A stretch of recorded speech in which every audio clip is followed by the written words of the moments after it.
Ukážeme si dnes recept na skvelé domáce škvárkové pagáčiky, ktoré sú vnútri úžasne mekučké a zvonku sú chrumkavé.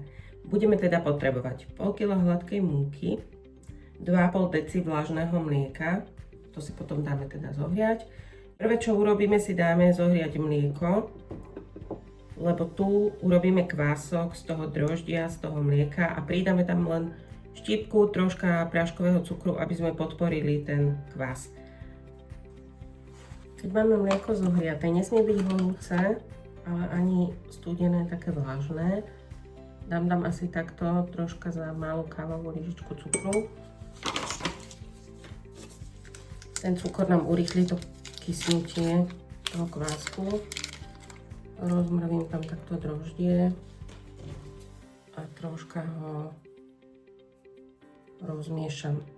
Nechám kvások podkysnúť tak 10 minút, možno ani toľko nie.